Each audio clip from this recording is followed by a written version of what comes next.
Have you ever thought that the biggest betrayal of your life could also be the beginning of your greatest transformation?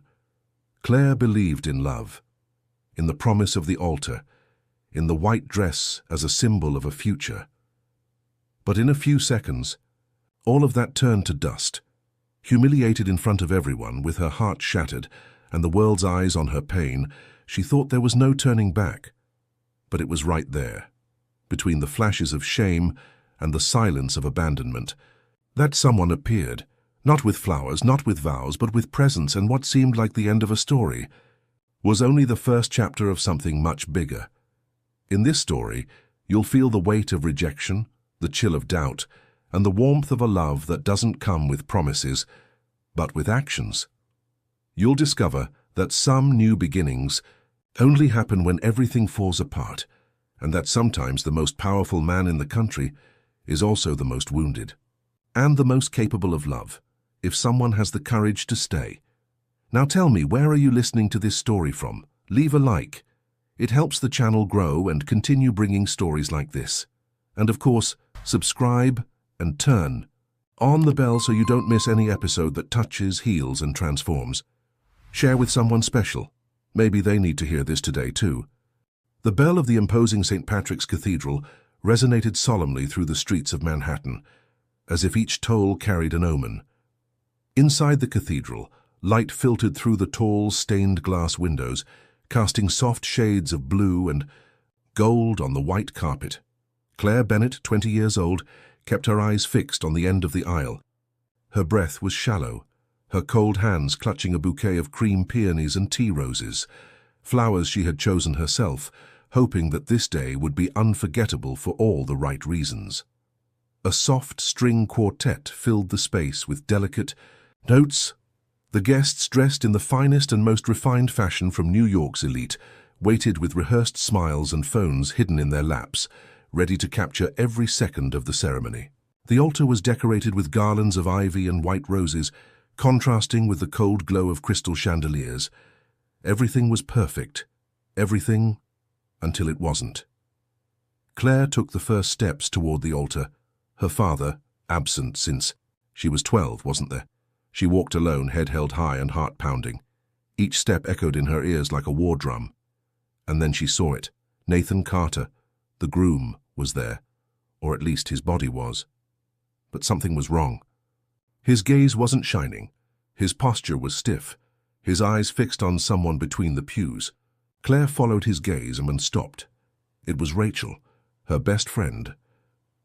Confused, Claire hesitated. The murmurs spread like an unsettling breeze. The conductor lowered his hands. Silence fell like a suffocating cloak. Nathan stepped away from the altar, walking down the aisle to face Claire.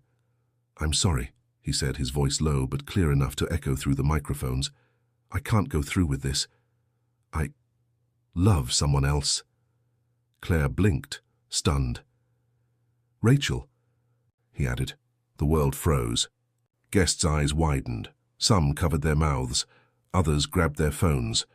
Rachel cried but didn't stand up. Claire, there with her veil swirling around her face and her heart shattered into 1,000 pieces, felt herself sink. But her legs strangely didn't give way. Flashes started. Muffled gasps of surprise, fingers pointing.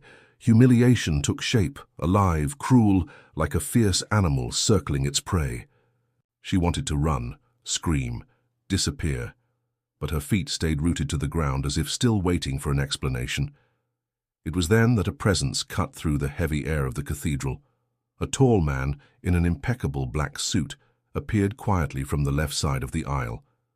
Alexander Reed, the magnate, the Wall Street wolf, known for his strategic coldness and complete aversion to public appearances. He walked down the aisle with calculated steps, eyes diverting as he passed. Claire saw him approach, a stranger. To her, but not to the world. He removed his jacket and, without a word, draped it over her shoulders, covering her exposed arms and her heaving chest. The fabric, smelling of amber and fine wood, weighed on her like an unexpected embrace. "You don't have to stay here," he said in a low, firm voice. She looked at him, startled, her teary eyes trying to understand why this man was there, extending such human a gesture.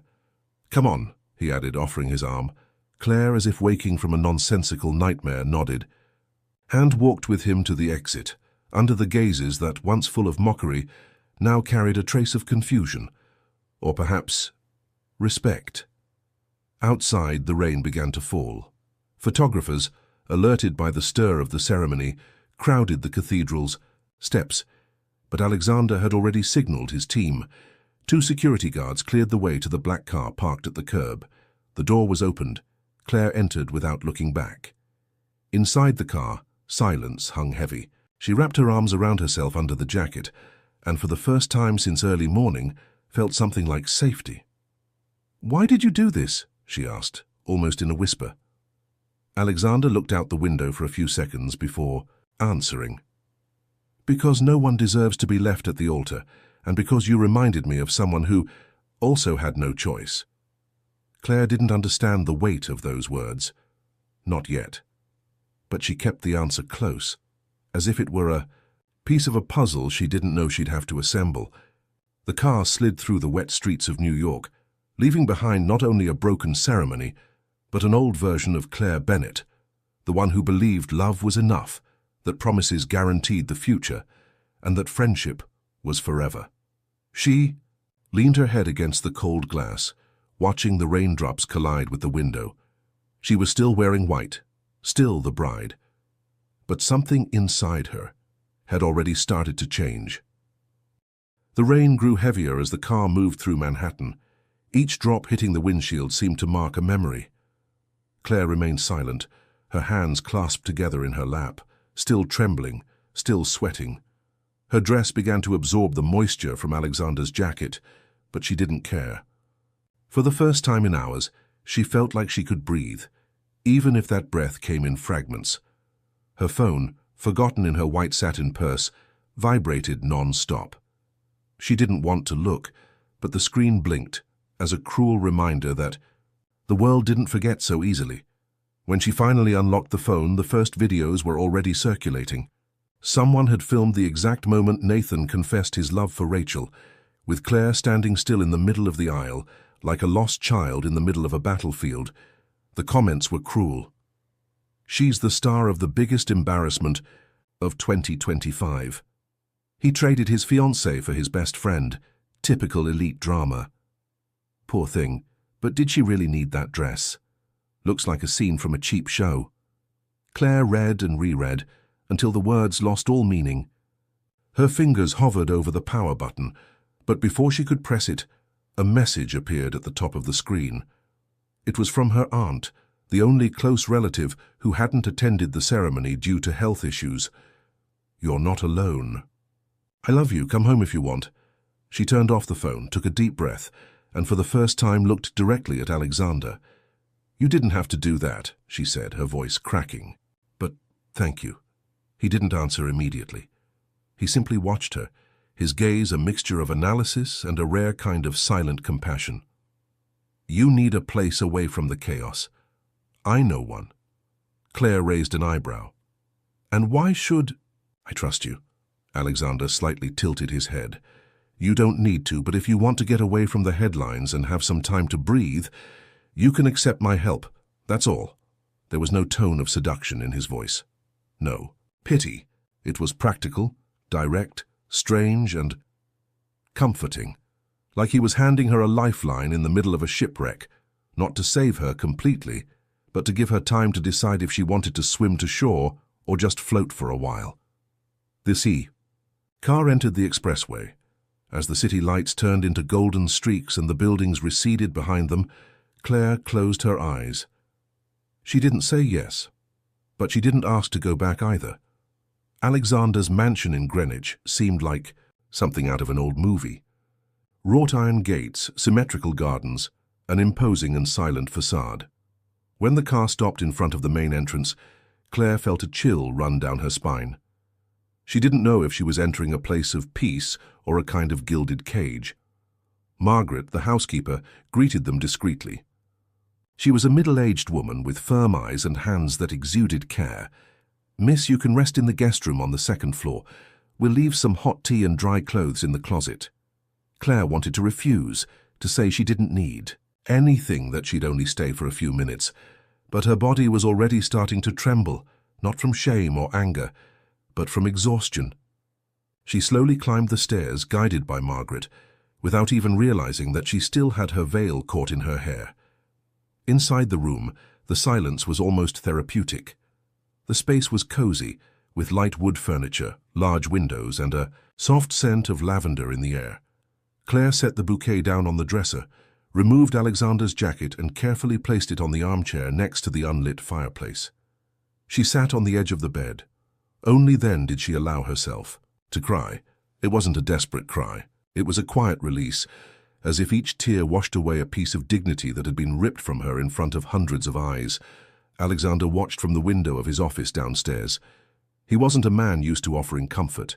His life had been made of calculations, acquisitions, deals sealed with cold handshakes and heavy promises. But something about Claire unsettled him. She didn't beg. She didn't scream. She didn't collapse in front of the crowd.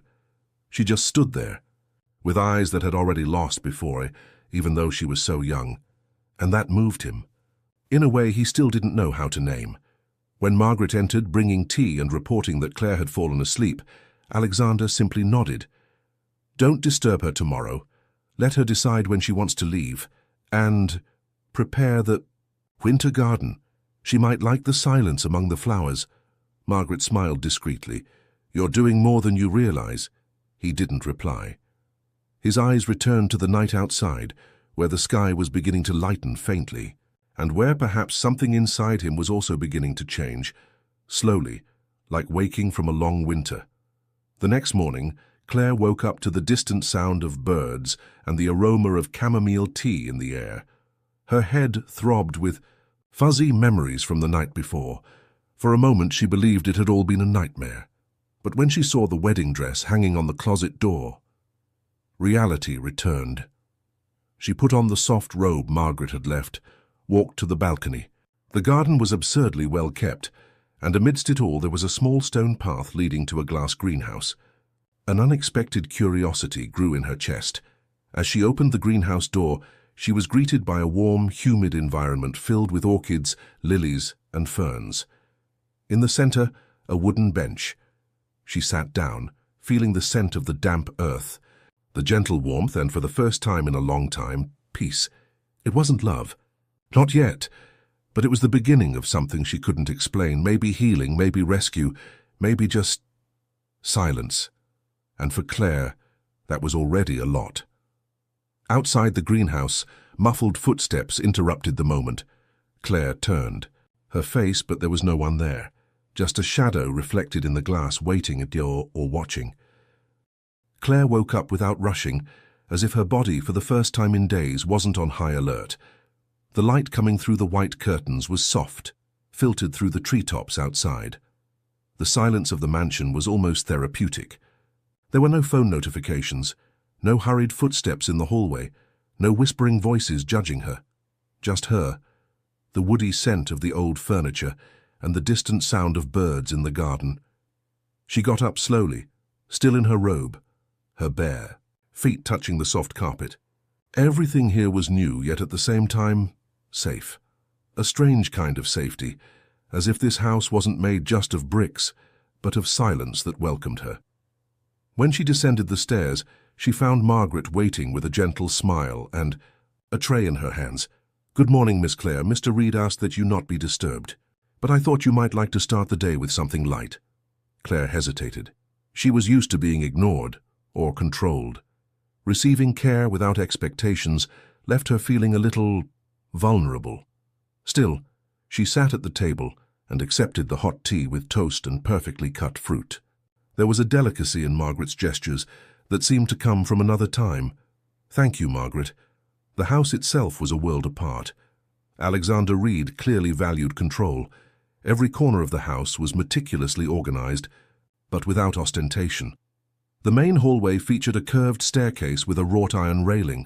The walls were covered in dark wood panels and discreet artworks. There were no photos, no clues about family, friends, or shared memories. was the home of someone who lived more in the world of business than in the world of affection. Claire spent the day exploring slowly. She found a glass greenhouse with light wood benches and flowers carefully arranged.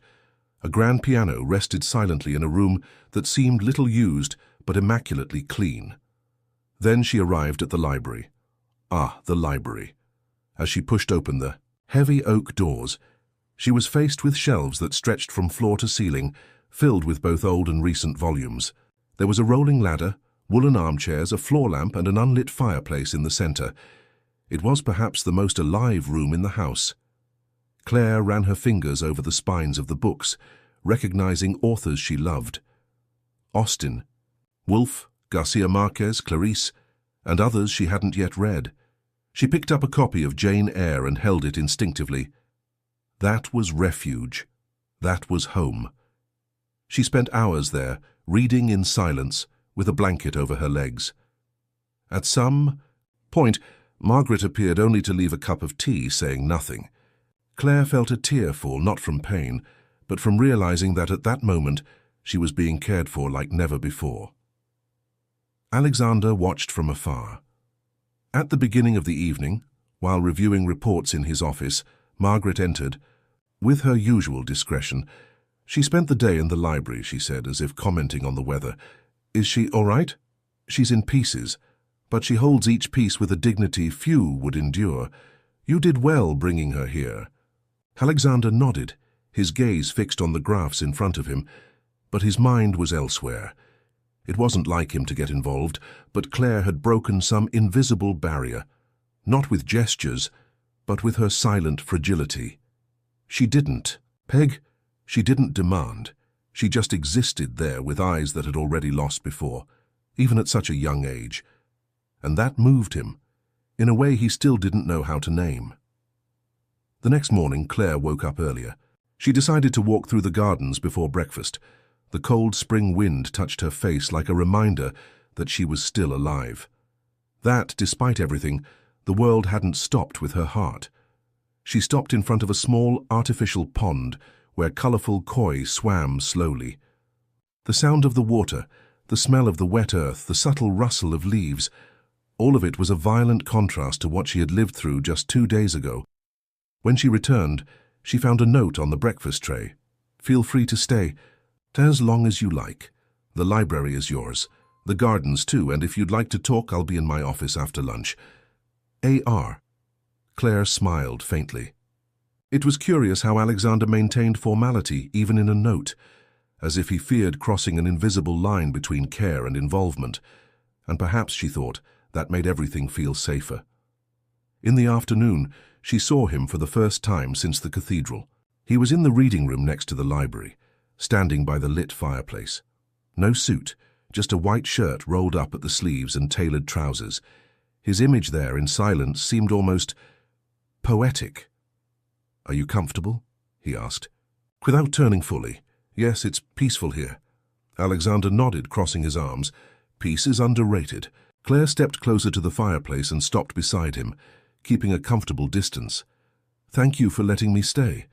I know it's not part of your routine to have a stranger living here. You're not a stranger. He then turned, slowly. You're someone who deserved a place to recover. The phrase hung in the air between them like smoke. Claire felt her throat tighten.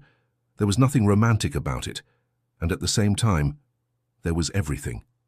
Because it was care that didn't ask for anything in return. And that for her was new. She wanted to ask more, about the sister Margaret had mentioned in a low voice, about why he seemed so comfortable in the silence and so uncomfortable with direct gaze. But she held back, because there was time. And, at that moment, it was enough to know she could exist there without being judged, without being pressured, without being left. That night, Claire returned to the library. She sat in the armchair by the fireplace and began reading Jane Eyre again, now with a different perspective. There was something about the story of a young woman trying to rise from past pain that resonated far too strongly. Outside, the rain started falling again, and between one page and the next, she thought, maybe all of this still hurt, yes, but it hurt less now. It hurt with space, with air, with silence. And when she closed the book to rest her eyes, she had the strange feeling that something, still undefined, still fragile, was just beginning. It was then that she heard footsteps in the hallway, slowly approaching, then stopping, and the sound of a held breath on the other side of the door. 2 days had passed since Claire and Alexander's first real interaction. The mansion's atmosphere remained serene, but something subtly had changed, as if the air now carried a low, discreet electricity, hard to name. Margaret noticed it. The staff did too, and Claire, although she said nothing, felt a new unease in her chest. That morning she descended for breakfast and found an envelope on the table next to her cup of tea. The paper was fine-textured, with slightly golden edges. No sender, only her name handwritten in firm, elegant calligraphy, Claire Bennett. She looked around. Margaret wasn't there. No sign of Alexander. She opened the envelope slowly. Inside was a short note and an attached document. Meeting at 11 a.m. in the office. Read it carefully before making any decisions. A.R. Claire furrowed her brow, took the document, and went upstairs. She sank into the armchair by the window and began reading. The contents were unexpected, to say the least. Alexander proposed a professional contract. Claire would be his official companion at social, business, and charitable events for the next 3 months. Nothing intimate, nothing personal, just an elegant, discreet, intelligent presence, capable of balancing his public image, especially in front of shareholders and the press. In exchange, she would have full residence at the mansion, a reasonable monthly allowance and legal, emotional, and financial support to restructure herself as she wished after this period. Claire read each clause 3 times. There were no traps, no second intentions hidden between the lines. But it was still strange, cold, calculated, and tempting. She folded the paper and kept it in her lap for long minutes. She thought about rejecting it right away, thought about saying she wasn't a doll for display, but part of her knew she needed time, space, a plan, and this could be in an unexpected way her chance to start over, with dignity. At exactly 11 a.m. she knocked on the office door. "Come in," Alexander's voice called, firm as usual. The room was almost dark, illuminated only by the light coming through the side window. He stood next to the fireplace, a leather folder in hand. "Did you read it?" "I did," Claire replied, crossing her arms. "Do you always make these kinds of proposals to women abandoned at the altar?" He smiled faintly, without humor. "Actually, no, you're the first, and I hope you'll be the last." She stepped in a little further but kept her distance. "Why me?" Alexander took a deep breath. "Because you're intelligent, you know how to behave in public, and you have a strength that few could sustain after what you've been through. Besides, you need time, and I need a less abrasive image." Claire raised an eyebrow. "You want to turn me into some kind of social shield?" "Strategic company," he corrected bluntly. "I don't want you pretending to be my girlfriend, or making up stories. Just stand by my side, with presence, with poise, with silence." She let out a slight, ironic laugh. "You really have a special talent for making everything impersonal, don't you?" Alexander stared at her. His eyes always seemed to be on guard, but at that moment, something in them wavered. "Maybe it's the only way I've learned. Not to lose myself in the process." Claire didn't answer. She walked over to the bookshelf, running her fingers over the spines of the books. "And when the time's up? You go back to being whoever you want. You can leave. You can stay. You can forget about me." She turned, leaning against the edge of the desk. "And if I want more than that?" Alexander stared at her seriously. "You're fragile, and I'm not the kind of man to mix emotions with. That's why the contract is clear. 3 months. Nothing beyond that." Claire nodded slowly. "Are you afraid?" "I have discipline and limits." She exhaled sharply, as if deciding to dive into cold water. "Okay, 3 months, but with one condition." Alexander raised an eyebrow. "What?" "I want the option to say no to any event. If I feel something is too much or exposes me, I can refuse, without having to explain myself." He hesitated for a second, then extended his hand. "Deal." She shook it, feeling the unexpected warmth of his skin. That handshake didn't seem like just the beginning of a contract.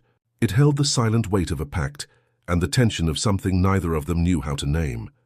The next afternoon, Claire received a full wardrobe, carefully selected by one of Alexander's trusted stylists. Discreet dresses, elegant suits, comfortable yet sophisticated shoes. Nothing vulgar, nothing overdone, everything chosen for a woman who doesn't need to try to impress. She wanted to laugh, but when she tried on the pieces, she realized that in fact she felt seen, as if someone for the first time understood what she wanted to show the world and what she wanted to hide. Margaret watched everything with attentive eyes.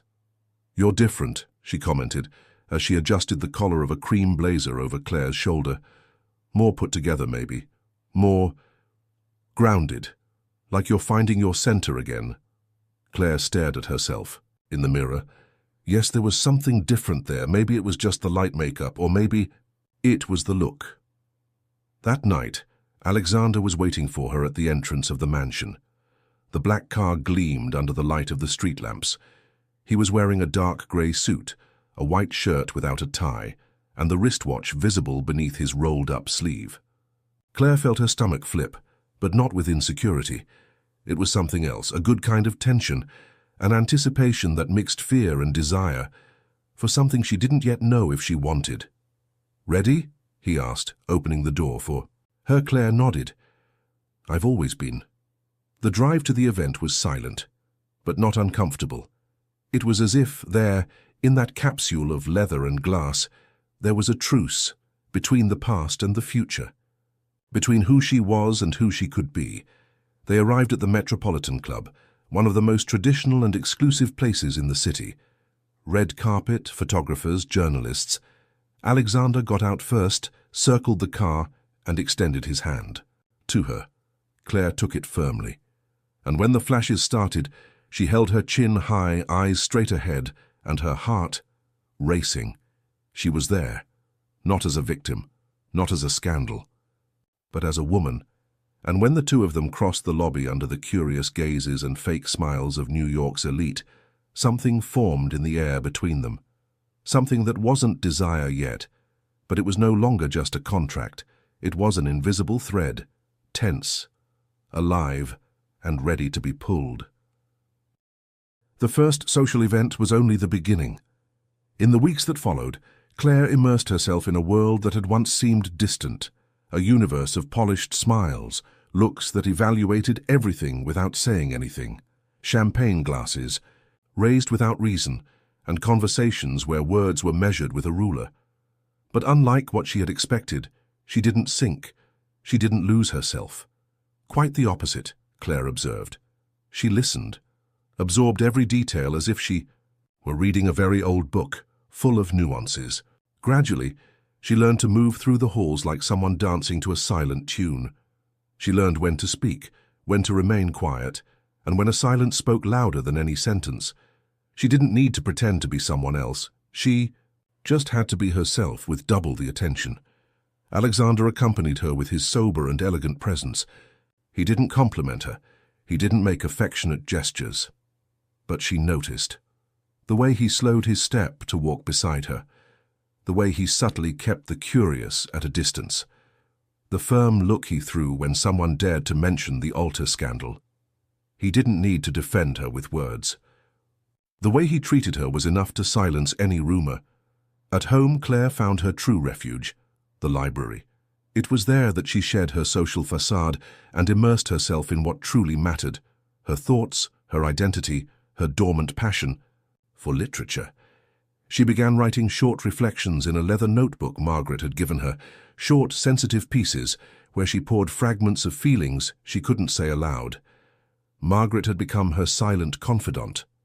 She didn't ask questions, but she knew exactly when to leave a cup of cinnamon tea at just the right time, when to open a window to let the air circulate, when to bring a new book with the excuse, "I thought you might like this." It was a different kind of friendship. No weight, no pressure, just presence. One afternoon, Claire found Margaret in the garden, tending to a lavender bed. "Have you ever had your heart broken?" she asked, sitting on the stone bench next to her. Margaret looked up at the sky for a few seconds. more than once. And how do you rebuild something that was shattered in front of everyone? The housekeeper smiled softly. You don't rebuild what was. You build something new with the pieces that remain. And sometimes it even ends up being more beautiful. Claire sat in silence, absorbing that. Yes, maybe she would never go back to being who she was, but maybe that wasn't such a bad thing. At one of the business dinners, an investor made an offensive remark, implying that Alexander had bought a new company by referring to Claire.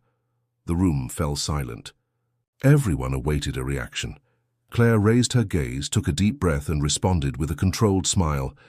If that were the case, I think he would have made a terrible investment, because I'm not easy to control, not with reversible etiquette.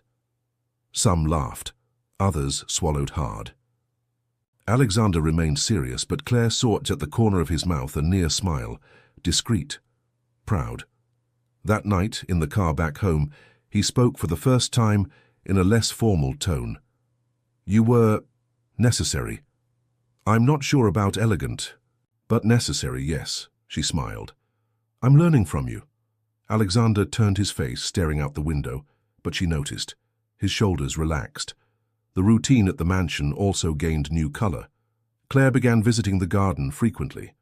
Especially at the end of the day, she would sit with her books and notebooks, sometimes reading aloud to herself, sometimes writing to the sound of the birds in the background. On a rainy Saturday, Alexander appeared in the library.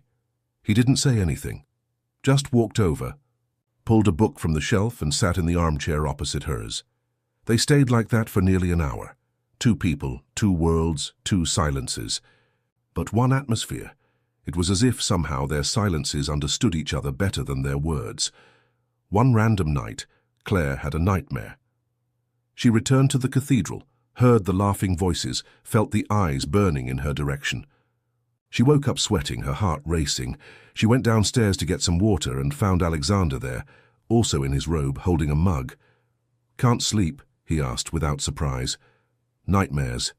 He nodded, walking to the window. My sister. Used to have them too. Claire stepped closer, unhurried. Margaret mentioned her, Sophie, right? Alexander took a moment to respond. She was a sweet, innocent, and fell for a man who only knew how to destroy.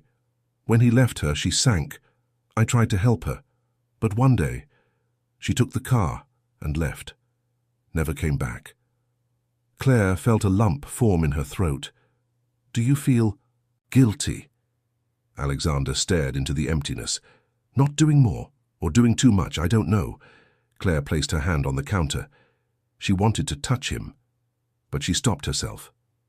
Maybe what you're doing now is already a way of honoring her. He didn't respond, but his eyes glistened for a moment, as if something deep inside him was beginning to unravel. The following week, Claire was called for a meeting with the head of a publishing house that partnered with Alexander's foundation. It was just an informal chat, but to her it meant a lot. At the end of the meeting, she heard praise for her critical vision, her literary sensibility, and her mature stance on delicate topics. And for the first time she felt proud, not for being by Alexander's side, but for being who she was, for rebuilding herself with her own 2 feet. On the way back, walking through the mansion's corridors, she passed by an old mirror. She stopped. There she was, no longer the abandoned bride, no longer the lost girl among New York's gazes. There stood Claire Bennett, whole. And it was at that moment that she heard a soft voice behind her. It's good to see you like this. She turned. Alexander was at the door, leaning against the frame, hands in his pockets, and a direct look. No embellishments, no defenses, just present. Claire felt something shift inside, a soft warmth, a good kind of unease. But she said nothing, because she knew, at that moment, that there was more to come. It was as if time inside the mansion followed a different rhythm. Outside, New York pulsed with its honking horns and rushes, but inside, among bookshelves, silent dinners, and afternoons in the greenhouse, there was a type of calm that wasn't the absence of movement. It was presence. Claire and Alexander had become accustomed to the shared routine. She with her morning reading in the garden, He, with his reports and long calls, always in the afternoon. But in the encounters that happened by chance in the hallway, the library, the kitchen during the early hours, something was growing. A thread, invisible yet undeniable. She noticed it first in the silences, in the way he listened to her. Alexander was not a man of idle words, but when Claire spoke, he listened with a rare intensity, as if each sentence she spoke were a piece of a puzzle he deeply wanted to understand, and she began to listen to him more. In his gestures, in his schedules, in his patterns. Alexander had the habit of always adjusting his office clock on Mondays, of reorganizing the wine shelf when he was restless, and of opening a random book on the nights when he couldn't sleep. But it was on one late afternoon that everything began to shift. Claire was sitting on the back porch, with her notebook on her lap, scribbling down random ideas. The sky began to change color, and the scent of the wet earth hung in the air. Alexander approached silently, holding 2 glasses of wine. "You look focused," he said, offering her a glass. She accepted with a smile. "Just trying to write something that makes sense." He sat down next to her, not touching her, but close enough for her to feel his warmth. "What are you writing? About me? About what's left? About what I'm building now?" Alexander fell silent for a few seconds. Then he spoke quietly. "Sophie. Used to write too." Claire turned her face slowly. "Your sister?" He nodded. "She used to write letters to herself in the future. She said it was a way to remember who she was, not to get lost." "And do you keep those letters?" "I kept some, but I couldn't reread them." Claire rested her glass on her knee. "You've spoken very little about her, about what happened." Alexander took a deep breath. "Sophie was light, but she was fragile too. When she fell in love with Ryan, everything changed. He was the type of man who drained a woman's self-esteem without raising his voice. He masked violence with charm, made her doubt herself, until she no longer knew who she was." Claire listened in silence. The sky behind him was starting to turn golden and lilac. "I tried to get her out of there, but she always went back. Believed she could change him, and then, when she finally decided to leave, he exposed her on social media, said she was unstable, that she was on medication, that she was a danger to herself." Alexander stopped. His eyes were red, but he blinked hard as if refusing to shed a tear in front of anyone. She drove off, left a message saying she needed to breathe. The car flipped on a curve, and she... Claire placed her hand gently on his leg. It was a light touch, almost imperceptible, but full of meaning. "It wasn't your fault," she said, her voice firm. "You tried. You did what you could." Alexander didn't move, but he didn't pull her hand away either.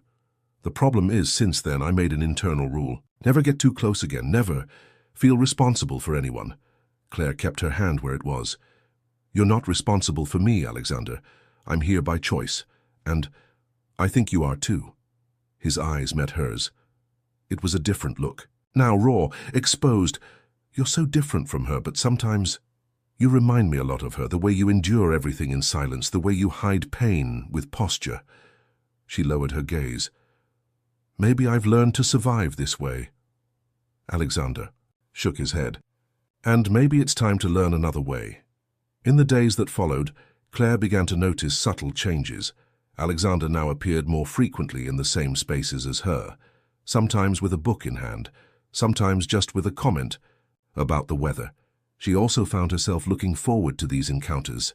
A part of her longed to see that man who on the outside seemed made of steel, but on the inside was slowly revealing cracks that made him human. One evening in the library, Claire read a passage from a novel that spoke about unlikely encounters. She read aloud, almost without realizing it. "Sometimes 2 people meet in the middle of chaos and recognize each other by the way they silence each other."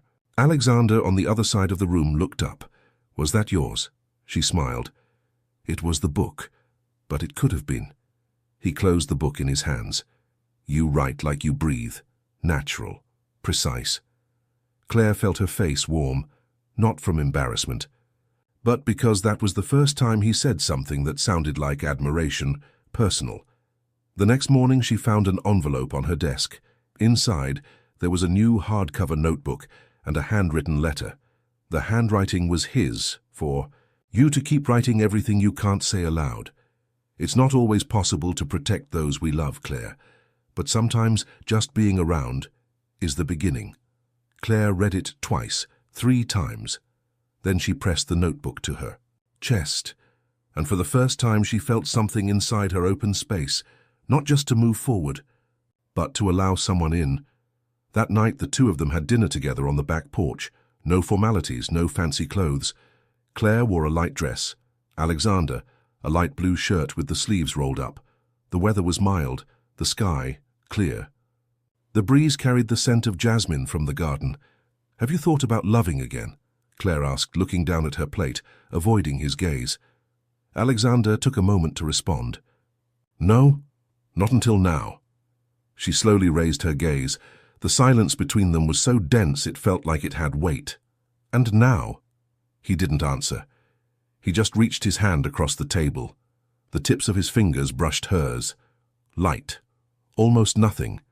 But it was everything. Claire kept her hand there.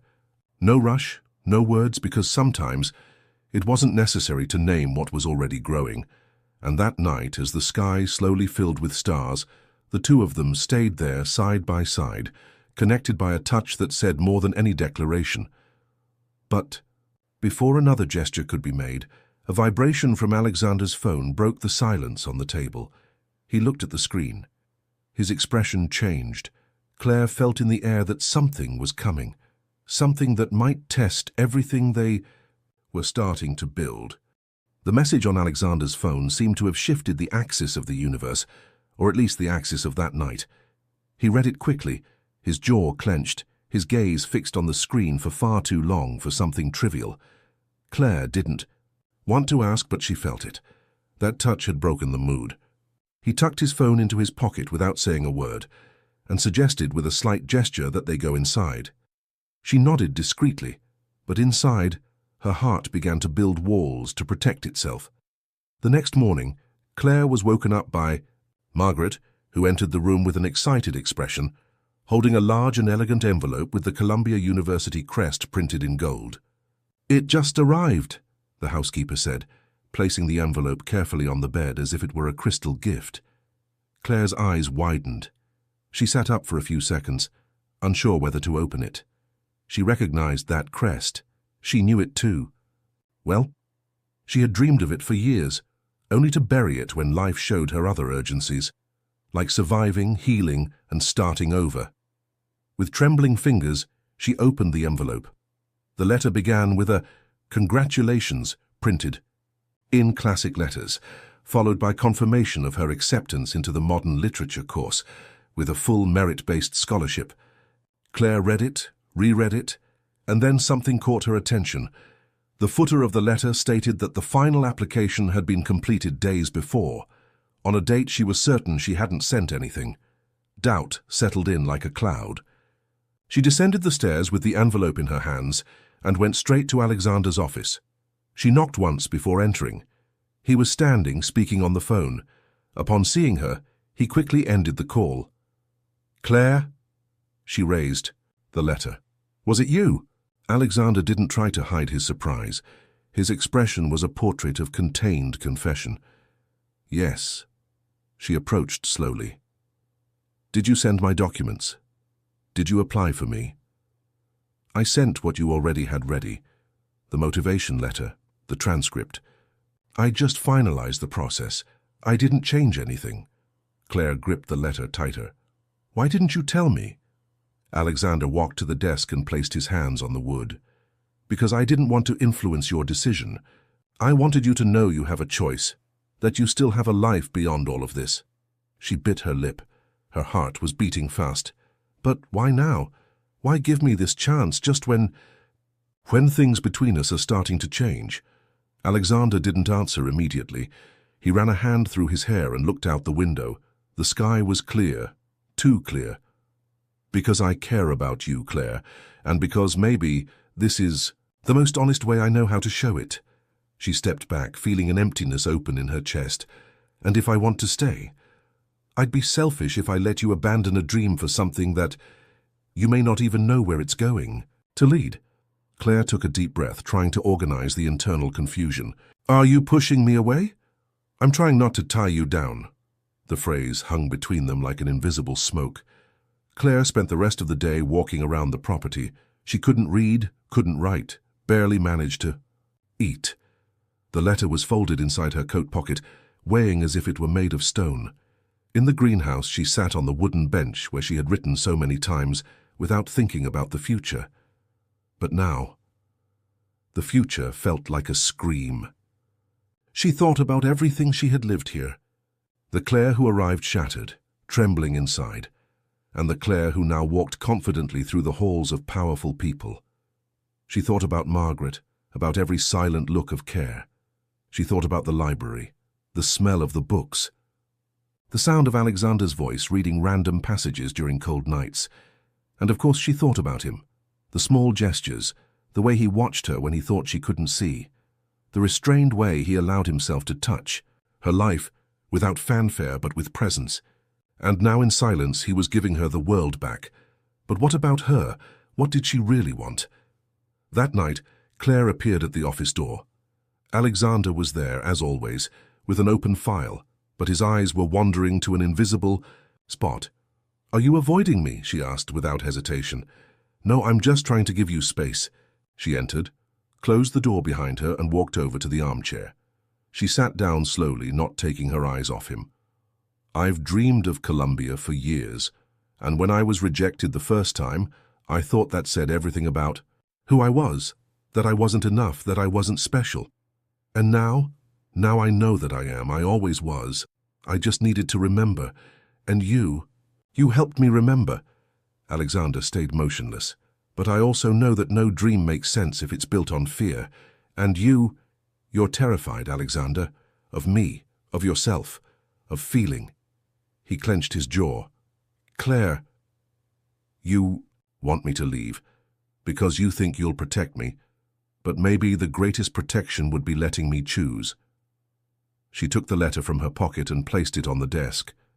I won't decide today, but I want you to know that my dream now also has your name on it. Alexander stared at her, finally, without armor. You're braver than I've ever been. Claire stood up. She walked over to him, stopped close but without touching. You can still be. She left the office in silence, but she left his heart completely in ruins. For the first time, Alexander didn't know how to rebuild himself alone. In the days that followed, Claire returned to her routine. But everything was different. The library felt denser, the garden quieter, the dinners longer, not because of the time but because of the waiting. Alexander didn't bring up the subject, and neither did she. It was as if they were both walking on the edges of an invisible line, waiting for the other to say the first word. Until, on a cold Saturday morning, Claire received a new envelope. Inside, a handwritten card. If you decide to go, I promise to be in the audience at your first lecture. If you decide to stay, I promise to build a world where your dreams and mine can coexist. Either way, and choose you. Not for me, not for us, but for who you are becoming. Claire smiled, and for the first time in a long time, she felt that the choice at whatever it was which would be hers, and it would be the right one. But when she closed her eyes, the only image that came to her was of Alexander standing in the library with a book in his hands and his heart open, waiting. The silence between Claire and Alexander was louder than ever. There was tenderness in their gestures, care in their glances, but words, none. It was as if they both feared naming what was growing between them, afraid to ruin it with definitions. As if their presence alone was enough. But it wasn't anymore. That night, after a quiet dinner in the smaller dining room of the mansion, Claire stood up, her teacup half finished. She walked out to the balcony and stood there, hugging herself, gazing at the cloudy sky, feeling the warm spring breeze and a tightness in her chest that she could no longer ignore. Alexander appeared minutes later, holding a coat. He extended it to her, just like he had done once before, back at the cathedral at the beginning of everything. But now it was different. There was no audience, no scandal, just them. She took the coat but didn't look at him right away. "You always show up with something to cover me," she murmured. "Is it to warm me or to hide me?" Alexander stayed silent. Claire took a deep breath. "I need to ask, and this time I want you to answer with your heart, not with logic. Do you love me?"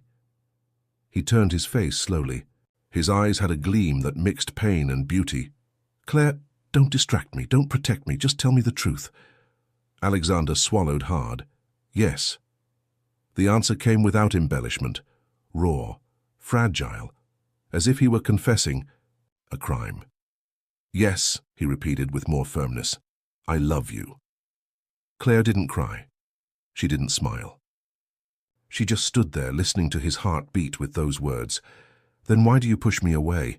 Why do you insist on seeing me leave if everything inside me screams that it's here I want to stay?" Alexander stepped back as if he needed air. "Because loving you makes me vulnerable. And I've spent my whole life building walls to not break again. And who told you love isn't meant to break those walls? I lost Sophie because I didn't know when to let go. And now I find myself caught between the fear of holding you and the terror of losing you." Claire stepped closer without rushing. "You're not responsible for what happened with her, but you are responsible for what you're building with me. And if you keep running, you'll lose. Me just the same, only consciously." Alexander let his body fall onto the wooden chaise lounge. He put his hands on his face. "I don't know how to love someone without wanting to protect them, without trying to control, without turning it into a contract, a deadline, a security." She crouched down in front of him. "Then love me with what you have, with your fear, with your flaws. But love me by being here, not behind letters, contracts, or hidden promises."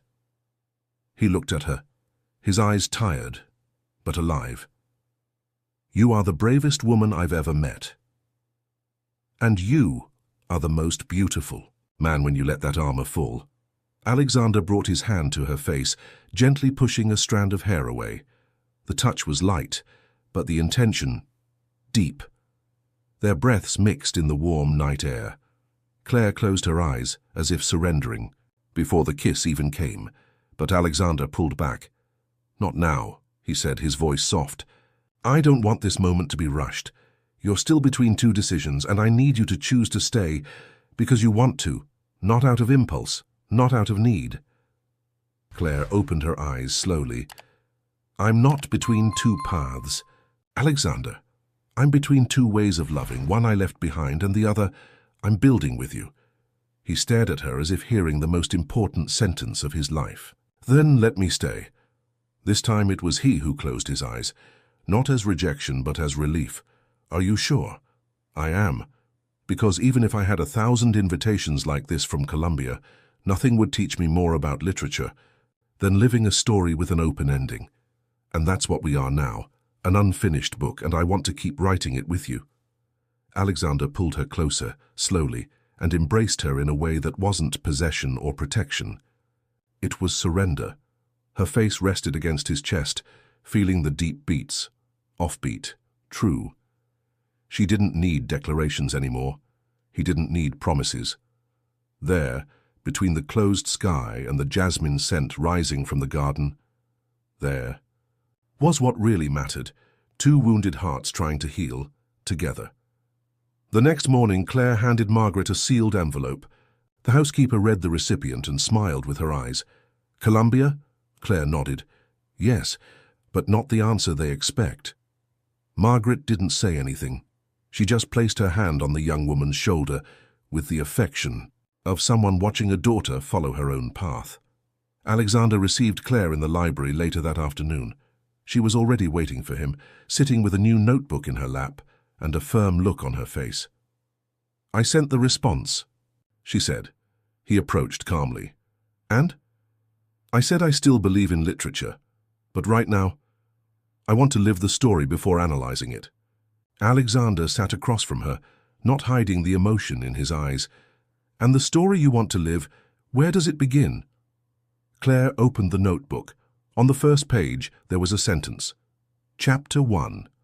"The man who taught me that love isn't a shelter, it's a leap." Alexander smiled. this time with his whole heart, and then, without further hesitation, he kissed her. It wasn't a desperate kiss, nor cinematic.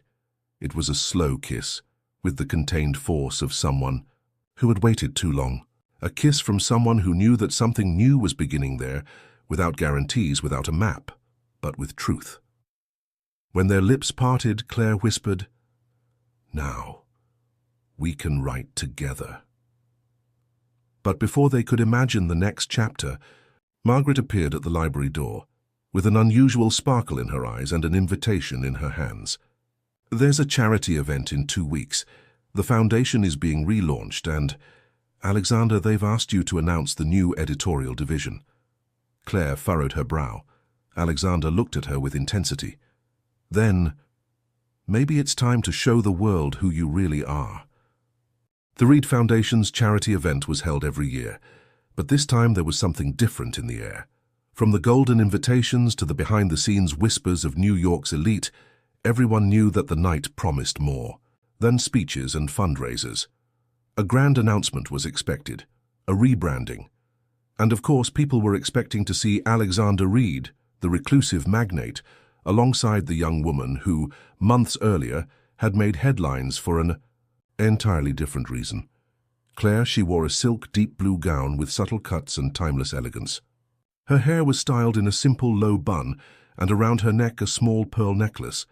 Nothing extravagant, but her posture, that was impossible to ignore. Shoulders back, eyes steady, steps smooth but sure. She wasn't there as an escort. She was there as someone reborn before the world, without asking for permission. Alexander walked beside her, as sober as ever, but with something different in his eyes. It was as if finally he wasn't just protecting, he was presenting, showing the world that there was no longer room for doubt or half-presences. The flashes started the moment they got out of the car. The cameras sought details, the columnists sought speculations. But Claire didn't look away. She walked into the main hall as if she had a name and a place, as if she owed no explanations to anyone. The Metropolitan Club's hall was illuminated by hundreds of amber lights. On the tables, floral arrangements with touches of lavender, a personal choice of Claire's, although no one knew. In the background, a string quartet played, and the atmosphere carried the kind of anticipation that precedes major revelations. During the cocktail hour, Claire spoke with business people, journalists, philanthropists. Not as Alexander's shadow, but as someone who thought, listened, and responded with substance. Her comments on literature and education surprised more than one guest, especially since she didn't try to prove anything. She just was. Margaret, from a distance, watched with a discreet smile. "This girl is rewriting her own story with the pen in hand," she commented to one of the security guards, who nodded respectfully. When dinner ended and the speeches began, all eyes turned to the stage, decorated with sobriety and elegance. The official host gave a brief introduction about the foundation's accomplishments, then announced, "Ladies and gentlemen, please welcome Alexander Reed." Applauded on his feet, he walked up to the stage with slow steps. Claire, sitting at the central table, watched with a mix of pride and nervousness. She knew something was coming, but she didn't know what. Alexander positioned himself in front of the microphone and faced the audience for a brief moment. "Good evening," he began. "The Reed Foundation was born out of my desire to repair, in part, what life took from someone I loved. Today, after years dedicated to education and public health, we take a new step." The hall fell into deeper silence. "I am honored to announce the creation of a new division within the foundation, the Sophie Reed Literary Institute, a space dedicated to the training of new writers, critics, and thinkers. A space to heal through words." There were applause, but Alexander raised his hand, signaling for silence. "And it is with even greater pride that I announce who will lead the consultancy for this new division." He looked at Claire. Claire Bennett. All eyes turned to her, and this time not with judgment, but with surprise, respect, and even admiration. She stood up, unsure whether to smile or cry. She walked to the stage with firm steps, and when she reached his side, Alexander extended his hand to help her up. She accepted. In front of the microphone, Claire took a deep breath. Several months ago I was humiliated in front of a church full of people. But on that very night I found a silence that gave me shelter, a home, and today in this place, I want to say that true love doesn't save with promises. It saves with presence, with space, with listening. And this project is about that. The hall erupted in applause, but it wasn't over yet. Alexander asked for silence again. There's one more thing I want to do tonight. Claire looked at him, surprised. Alexander then turned to her. In front of everyone, slowly he knelt. The hall gasped. You taught me that loving is taking the risk of not having control, that it's possible to build something real without knowing how it will end. Claire, would you accept to write the rest of this story with me? She covered her mouth with her hand. Her eyes welled up. Her heart exploded inside her chest. Yes, she whispered. 1,000 times. Yes. The applause came like a wave, but nothing drowned out what was between them. The reunion of two souls that recognized each other in the ruins and decided to rebuild together an invisible cathedral where only love could dwell. Later, in the car on the way home, Claire rested her head on Alexander's shoulder. Did you plan all this? He smiled. Almost everything but your answer. That was the only part that took my breath away. She closed her eyes. You know, when you covered me with that coat, back in that church I thought I had lost everything. And now? Now I know it was only just beginning. The car moved through the illuminated avenues of the city, but for them the journey was another.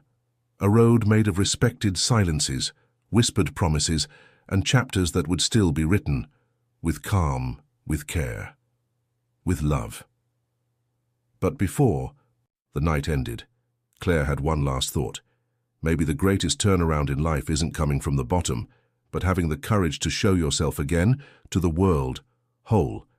And in that moment, beneath the soft lights inside the car she finally was. Boston was in full spring when Claire and Alexander arrived in the city for the International Literary Fair. It was her first official trip as a consultant for the Sophie Reed Institute, and though the event brought together dozens of renowned publishers, authors, and intellectuals, Claire wasn't nervous. She was at peace. In her suitcase, she packed only the essentials: 2 dresses, a notebook, and a man who, even in silence, knew how to accompany her with respect and pride. They walked through booths filled with stacked books, live debates, enthusiastic readers, and genuine smiles. Claire gave 2 small lectures on literature as a tool for personal reconstruction. She was given a standing ovation at both.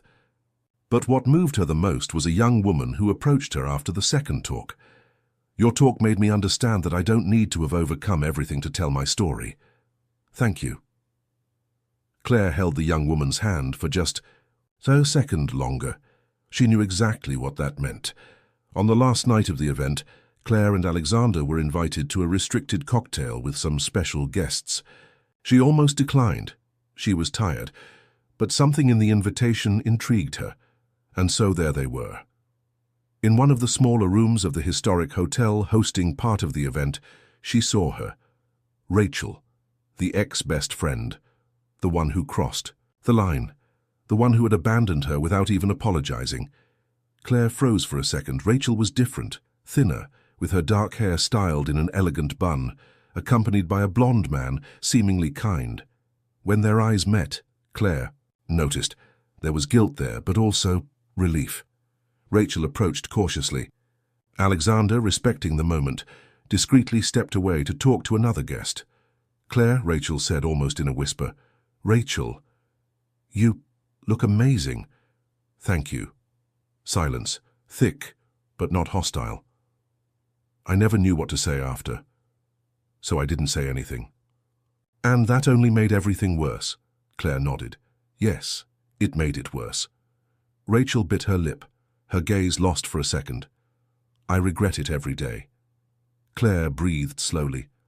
I do too, but not anymore about your betrayal. Today, I regret diminishing myself for so long, accepting crumbs in the name of a friendship that only existed for me. Rachel lowered her eyes. But I've learned. And I'm okay, truly okay. Rachel looked at her again, And he is good for you? Claire glanced at Alexander across the room, listening attentively to a French editor. He's everything you and Nathan never knew how to be. Constant. Rachel nodded with a fragile smile. You won, Claire. It wasn't a competition. And then Claire smiled, not with contempt, but because, in fact, she no longer carried anger. That scene, which would have been an earthquake before, was now just a slight curve on the road. And that said everything. Back in New York, life in the mansion continued at a different pace. Claire now had her own office within the institute, located in the same building as the foundation. She spent her days between meetings, reading literary projects, and mentoring young writers in training. But it was in the quiet mornings, between coffee and toast prepared by Margaret, that she felt most alive. Alexander, for his part, had made small but significant adjustments to his magnate schedule. He reserved Thursday nights for quiet, dinners with Claire, Saturday mornings for walks with her in the gardens, and Sunday afternoons to simply exist beside her, often in silence, sharing the same sofa and the same book.